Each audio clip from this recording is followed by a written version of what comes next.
Abusuafo mechia baby bia wo media ne emfanye obi abusua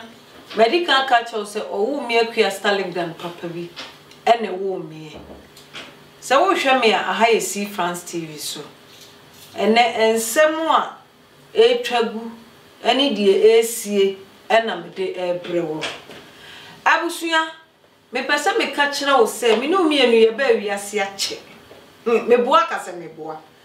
me no mienu ye ba wiase ache ana me no mienu me ka kire wo se ye ba wiase anasa ye beto ye man Ghana ye beto kuro no se de kuro ne tie no saa ne tie ensesa da na edienti ena me ka se empanifo bebre na abetena kuro ne sokọ akonwa ne sokọ e kanesa empanifo bebre na abetena akonwa ne sokọ panifo ba e kuro no de tia nete wo mu di kan ba so nyina no wo mu nyina mu bie ni hɔ a ye hunu se wo matimi a change kuro ne te sa abrochiri de kuro ne tia nete ensusu no me hunu se obitimi bie na no adan se obitimi tu ne ho si hɔ ekasai etiatia mu ediatem ebubo mu yede ensem fata te se de ne yenua be matwene Jonas oye abusunya mi busa wo se enti ne minu mienu enti ye hunu bi dana ana afena minu mienu ye ba be hunu se afena omampanyi abetena konwa so ana sa afena akonya no yenye obi atena so empanifo bebre na betena Ghana akonwa ne sokọ panifo bebre munim bubobidin wo momo wukọ panifo bebre na betena Ghana akonwa ne so eyedai ekọ ensusuro yantese wo bietu ne ho asigo edi atem ewoso ne ho ekekem nanso ne de ye dai mibusaw yesese wiase ne bekwa wie ya enoma bebre ne yebehunu wo yani so enoma bebre ene yebehunu wo yani so hwe de ye hunu yi eye comedies yo de twini Jonas eye ni sese no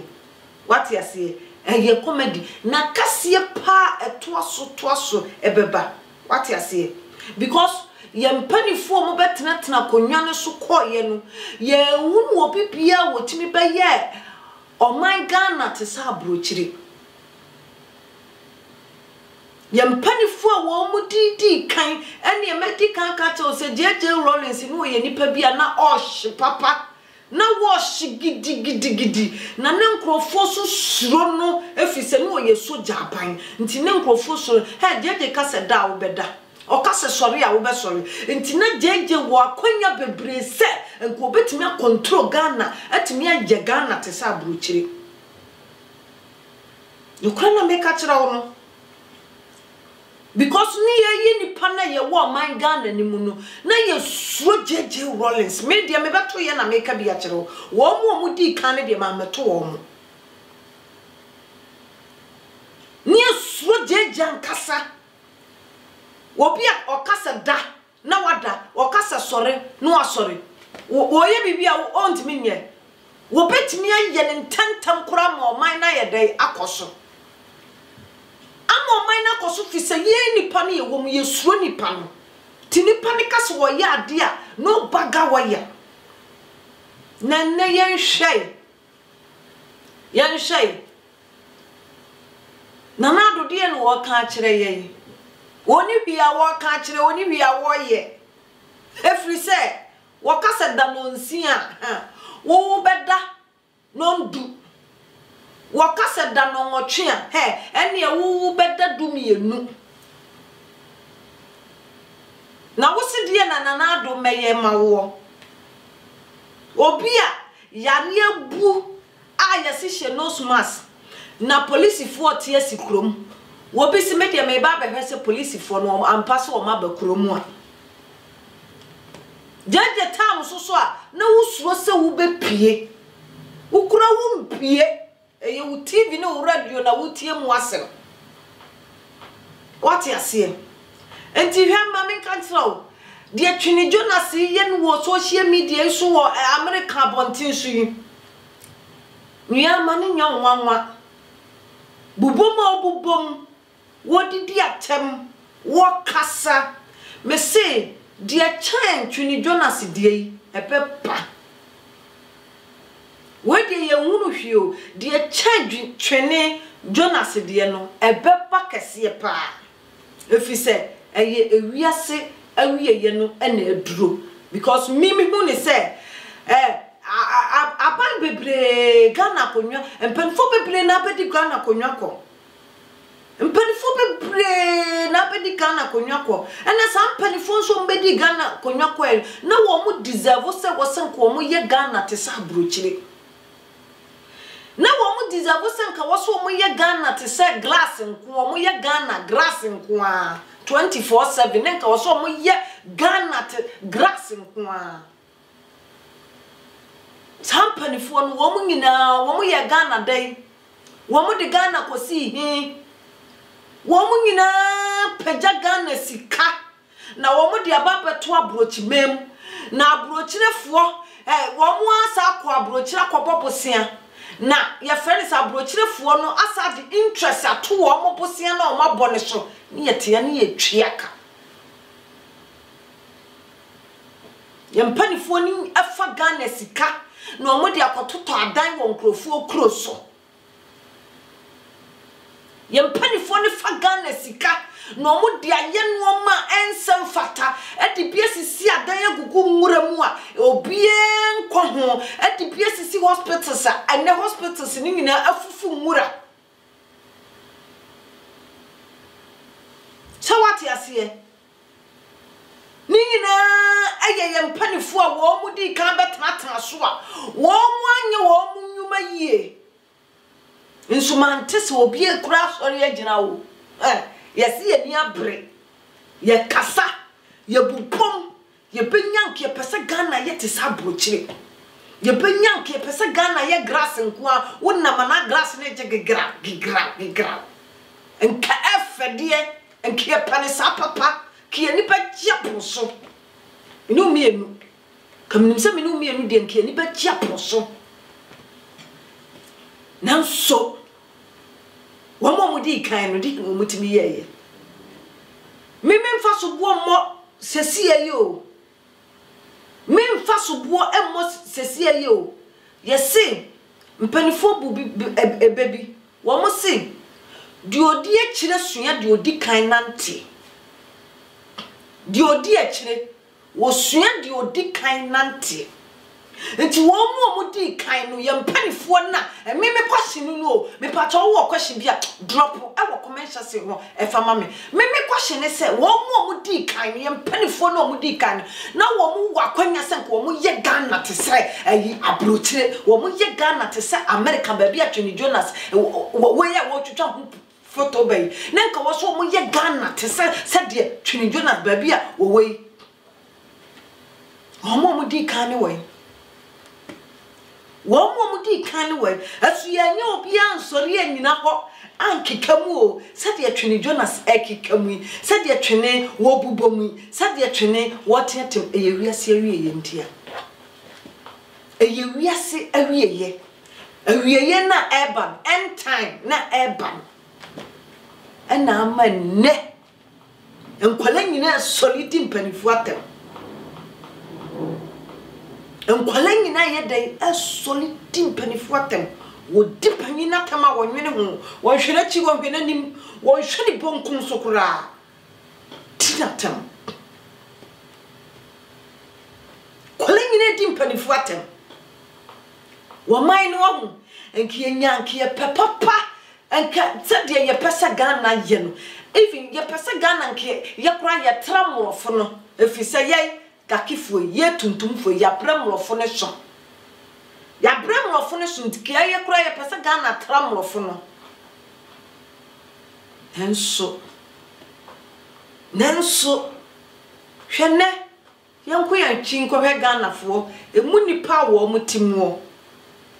yemfie ni nhwe ye celebrities fo yi celebrate fo yi enne wo munya sika enne hinu wo mkoto wo musika guo enne wo pe Ghanafo aburo kire kase pa wo wiase a eye Dubai Ghanafo aburo kire kase pa baako sakro nem so wanko bia na chese hode wanko aburo kire eye Dubai enne hona Ghanafo to sika guo hona Ghanafo to sika guo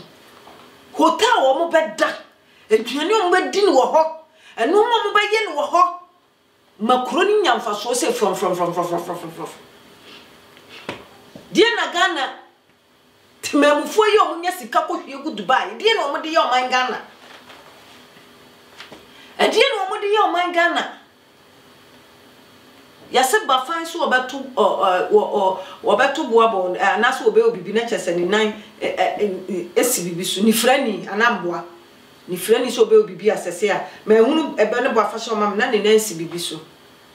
twene wakasa bebre twene Jonas wakasa bebre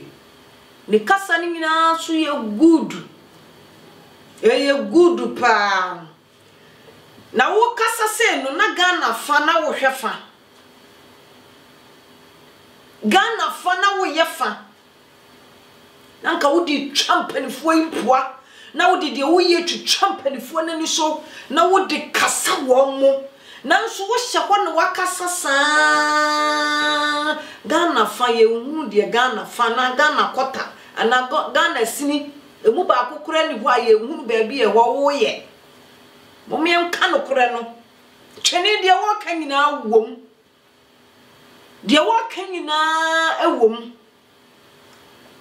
sane bu ofu de kuro no yesi ye no na ye na hyi de Ghana si kono eye ne tan eye na bufu eti se de Ghana si koyi anka twene Jonas wompe na ko no a Ghana half anasa Ghana quarter neni osisunu wo ye ha no ye se no se de opeso wo ye ne glass nkwan na ko ye Ghana fa glass nkwan ha glass nkwan ni nke ye video che no wo de bobonkro empanifo ye ni sunu wo de bi ye wo mo hwe me ye de me sia me ka me ye mo hwe Ghana ma ye kwota se ma ka cho se glass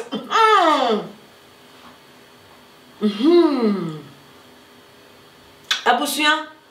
makacho say end time adru ewiase awie no adru because mimi nyini dru say no me hu sempanfo bebre ana abetena Ghana konwa soko enso de Ghana tia na tie Ghana de tia na tie ensisaye bia mamu ohaw nko a amane nko a wosu nko a abrehwo nko a saa ye mpanifo na wo mu di kan no ediye no wo mu ye wo man Ghana wo mu nyina susu ba school wa brochire o saa ye mpanifo no wo mu nyina ba school wa brochire wo mu bubie ni ho a wo tena Ghana ekọ saa to school kura wo mu nyina ba school wa brochire no ne ebebobo ye degree no ne yasefo ne ye brofo akase brofo ye ba wiase anase ye ko school kura ye ntibida what you say wo mu nyina ekoza abrochire school no nanso die na omo de ye die na oman Ghana yebeto ye asesa bibia asesa mfirimu die kuro ne tia na tie ekuro no die tia na tie enti die na omampanyi na do danko akufu ado wonye abusuya fa comment ebla comment section wo adie no wonye sese me kasa akani mfie kakra no wo so ni o adie no wonye adie no wonye we beba na we abroka agu we chipam we so beba na we abroka agu we chipam da bia Ghana ne ye de bobosia ne ye twia da bia Ghana ne ye de emu nipa ne ye ne omo ko bobosia no mo de mu nipa no atwia ka da bia na ga emu nipa ye huna mame womo susu etam Ghana sika de ebegu abrochire no o masa akone o makobo bosia ne asa de interest ato o mo so na wo mu twa wo mo obi anya na dwe se o man Ghana na da ho no obi anya na dwe se ekuro no be ni yo wo no wo se kuro no nya ne de ya Ghana na da ye me de ya eye me papa de ya me papa kura ne eye Ghana no kura wo no wo wukọ ntimi so mewu akọ obi anka se kuro ne de ya o se kuro no nya ne de ya nti obi apa ye frɛ ne nyafu obi e bepe bi edi no ayede no akọ ye frɛ no nyafu ye mpanifo no ye frɛ wo mu nyafu obi e bepe bi edi akọ nanso me de minyini duru se minhunu se obi sinkonwa adan se obi akeka ne ho ekasa bobom ye dede se de twene eye nanso ye wiase wie ye nti ene akole didi panyi atemo a wo hwene ho wo nhwe bonkum wo hwe nifa wo hwe de besi ne daache wo hwe de beto ne daache wo hwe de ene wo di panyi atemo a ene ya de beto ne ya nto no we might very careful. Social media ne de aba na da bia me ka me si edefa susu beko wo na amafa so anyankwa edefa beko wo efa ne bewu because of social media nti efa ne bewu because of social media ya ba nti ene fa so ne benyankwa abusuya mo me very careful he say wo penipa ya hwehwe no a ana say wo penipa se wo trendy enipa wo konanim enipa wo bubom okasapa dia eye twene Jonas na mumusa se wakasa ne kasa ne nyina ye good de oka nyina emu ode eto asomu eye pa na se Ghana no wo husi ye mpanifo no enya de Ghana no wo mutimi ye ya ka wo munye na ono twini Jonas so sese monka me yenti twini Jonas wo hunu se ye man Ghana ye mpanifo no enya de bibia ye de to o mani mu a o mo beye enti wono agrase nko an wono so osesai Ghana hefa no wo fa de ye ne grass nko amaye ka beye de nanka wo kasa wonya gina so ade diatam ade bia hwehwe o mani so nti won kire Ghana hefa no wo fa de ye grass nko amaye abusuama men commensam so medical ka kire wo se ewiase ewieye no aduru ewiase ewieye no bla sister aduru eti wo ye bibia na wa ye ntamu ye bibia na wa ye ahweyie kanetete no anase mani fredrei na mi hunu se enkwala anase mrantie anamabawa anase even kura mpanifuo anase akonfuo timi begina social media so anase begina baby ton wo mu no ma anase eboda wuro me pese me use word bi eboda wuro kanfo busum bi anase kanfo to me bi nanso na wiase awie yenti enne wiase awie yenti enne wiase awie ye no emrantie mienu bi a wo mo se wo mo de o mo ye ntafo ne ntafo wo mo se wo mo de o mo ye abaifo na abaifo a wo mo ye no eye o mo ni gye o mo fese abaifo o mo ye no eye o mo ni gye o mo fe na wo mo de wo mo ya ne se o mo hoahoa adokoro na wo mo som no ne go video ne mra. And it seems like God is very far away. You have fasted and you have prayed, but it seems the more you pray, and the more you progress multiply for you. And you don't know what to do. But I have some news for you. And this God that we serve, He never fails, He never fails. He's the most king my own sin. He sees what you cannot see. He knows what you cannot know. And He sent His plans for you. And He's in your house. So what you do? So hold on. Don't let the devil lie to you. Remember. And He wants the best for you. Hold on, Father. Abusuya, Nadia Maker, and say, and Neviasia yenti. And can it no? Na a comfort. Any your friend say, Malam for who come more crowd felly. One more cross of felly warm. What you say? One more crop felly warm. Na who come also so crowd to tell ferry. Now so Neviasia yenti. One more cramp post warm a day. Ever good social media, so Facebook, so TV, so a bow on the woo. Abusuya, Makacho, we are see a year, no.